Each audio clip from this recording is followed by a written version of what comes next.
Welcome to the Workforce Development Project, T-Levels Football with Future Workforce. The project is delivered by the English Colleges Football Association and is commissioned by the FA. This video introduces the project and explains how you and your organisation can become involved.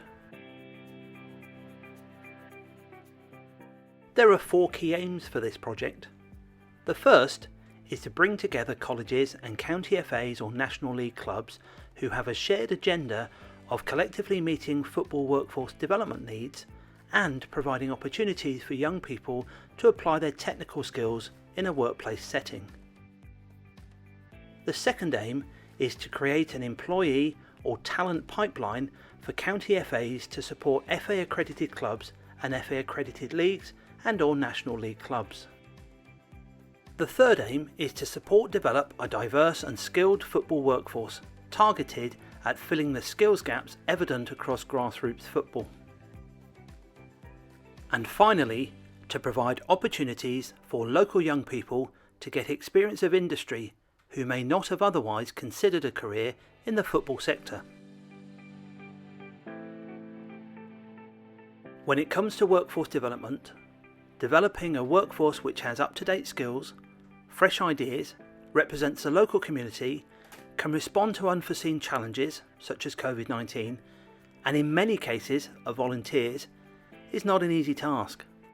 As recognised by the FA, having a professional and diverse workforce is a key part of the 2020 to 2024 national strategy. This project will introduce young people studying industry-approved technical courses to the football sector. The FA strategy also identifies the important contribution digital skills make to the future of football administration and the supporters' experience. The starting point for this project is to focus on bringing digital talent into the football sector. A final important consideration is to respond to the challenge of finding cost-effective and flexible solutions to workforce development which help build resilience in the face of challenges. Through this project, students will use their technical skills, knowledge and behaviours in an extended work placement, helping to fill workforce and skills gaps in the sector and give early sight of potential future employees. T-Levels are new 2-year Level 3 study programmes that will follow the study of GCSEs and technical awards at Key Stage 4 and offer an attractive alternative to A-levels and apprenticeships. T-Levels will combine classroom theory, practical learning and a minimum 315 hours of industry placement with an employer to make sure students have real experience of the workplace. Upon completion, T-level students are better able to progress into skilled work, but can also progress to higher technical education. Following a review of technical education, which identified courses and qualifications have become very complex, technical education has now been divided into 15 main sectors, otherwise known as routes. These routes cover both apprenticeship and T-level standards, and the 11 routes shown here will all have T-levels by September 2023.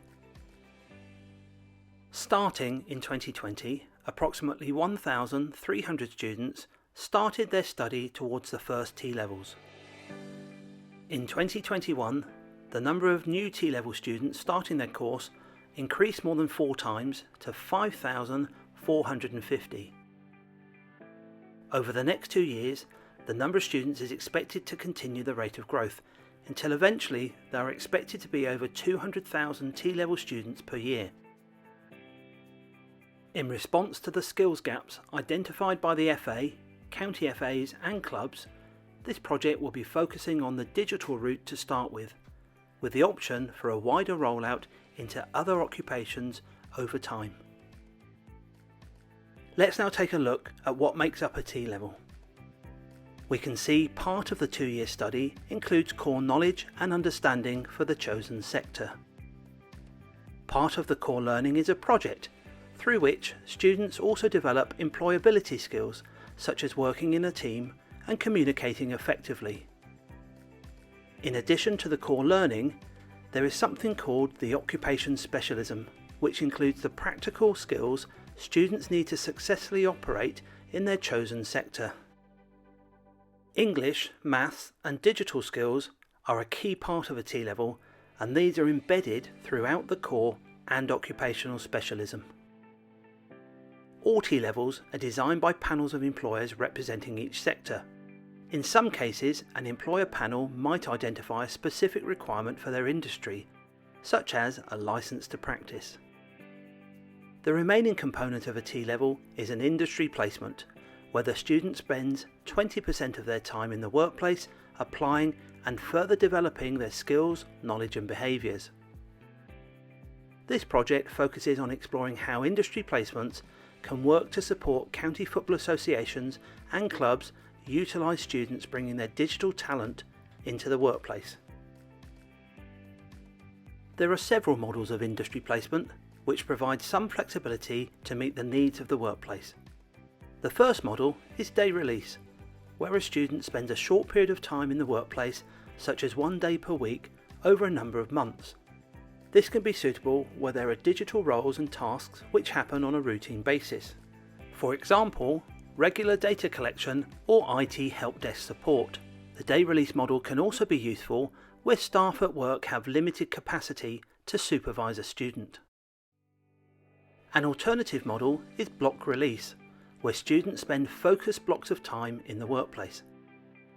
This is suited where there might be projects or planned events where students can be allocated digital tasks to work on. Examples include website and social media production for an event, or the installation of a new integrated communication system. The final model is a mix of both of these approaches. This can be suitable when there are changes in work schedules, or when students move to several locations and may need a block of time to start with and then regular day release. Before we look at some of the research that has informed this project, let's summarise the key points about industry placements. The purpose of an industry placement from the student's point of view is an opportunity to apply and hone the skills, knowledge and behaviours they've developed in the classroom. All digital T-level students are required to complete at least 315 hours on an industry placement, and this would usually be expected to be in a workplace. However, recognising the impact of COVID-19, flexibilities in the use of some remote placement hours have been introduced. A blend of remote and workplace placements can be allowed. This depends on when the T-level student started and can be discussed with a college partner. When an industry placement takes place is agreed between the employer and their college partner. In all cases, placements are expected to take place at the usual times for the employer's business, rather than an academic day. Industry placements can be with one organisation, or they can be split over 2 organisations. As an example, this might be an industry placement where the student spends some time with a county football association and some time with a grassroots club or league. Industry placements form part of the 2-year T-level course, and as such are non-paid, although you can choose to pay the student if you wish. To help with the initial costs of organising a placement and developing staff who will support students, the government is offering an incentive of £1,000 to employers for placements which start between May 2021 and 31st of July 2022. This can be up to a total of £20,000 and is available through approved T-level providers. We mentioned this project has been informed by some research. Let's now have a look at a case study which brought Somerset County Football Association together with local clubs and 2 local colleges. In July 2021, Western College, along with Bridgwater and Taunton College, undertook a feasibility study for digital and business industry placements with Somerset County Football Association, Western Supermare Football Club, Taunton Town Football Club and Bridgwater United. By working together, they identified the outcomes a digital industry placement could contribute to, with examples including increasing digital traffic on club websites and a greater social media engagement. Both of these activities were seen as part of an overall strategy to increase attendance and revenue. The project team also identified digital industry placements can help improve county FAs, leagues and clubs with data collection, digital processes and technical digital support. Two potential models of delivery were found from the research. The first is a direct placement model where a county FA or club has the capacity to offer an industry placement for the full amount of agreed time. The second model identified responds to the needs of smaller clubs who may be unable to host a full placement. Here, the student has a placement where the county FA acts as the main host or hub, and the student spends some of the placement time with a smaller club. Finally, the research matched the content of the digital T-level courses with typical digital activities students might undertake whilst on placement. Examples include website development to support advertising and sponsorship, app development to provide push notifications to supporters, developing digital processes to move to a paper-free environment, providing IT help desk technical support, and data analytics to help identify trends and patterns. Following the research, Somerset County FA took on a digital T-level student for an industry placement through Western College. You can see the reflection from Somerset County FA about the benefits having an industry placement has brought them, and a reflection from the student on how it supported their development.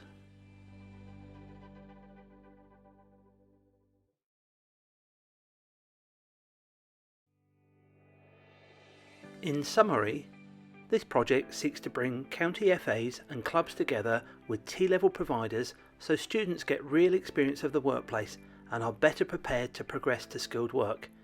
And county FAs and clubs have a cost-effective way of filling skills gaps and getting early sight of a future workforce.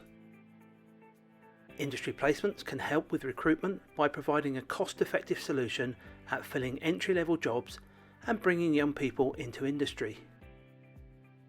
Industry placements can help with staff development, bringing in additional support, fresh ideas and perspectives, plus the opportunity for current staff to develop mentoring and supervision experience.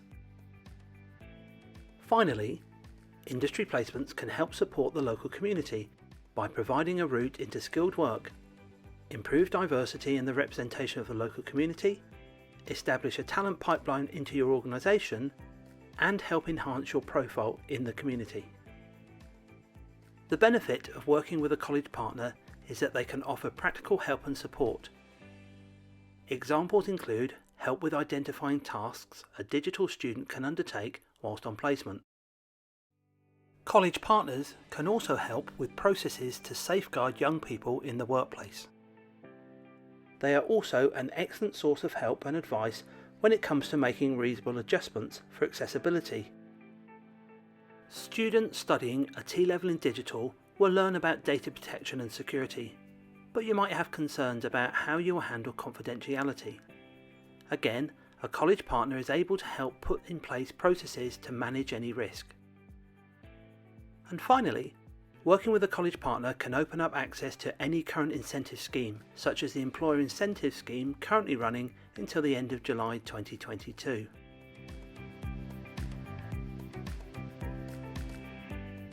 We've shared with you the outline to this project and hope that you are interested in finding out how to get involved. The first step is to express your interest, and in a moment we'll share with you an email address so you can do this. Step 2 is to join a local area partnership group, where you will be supported to link with a local college and to help influence processes for future T-level placements. Step 3 sees you working with your college partner to agree how you wish to work with each other. And Step 4 involves a more detailed look at your own workforce digital skills needs, and using this to shape what the placement looks like, including any specific area or project, when it will take place, and what activities the student will be undertaking. To register your interest in becoming involved with this project, please send an email with your contact details and any questions or comments to laura.danskin@aoc.co.uk. Thank you for watching, and please contact Laura for any further details.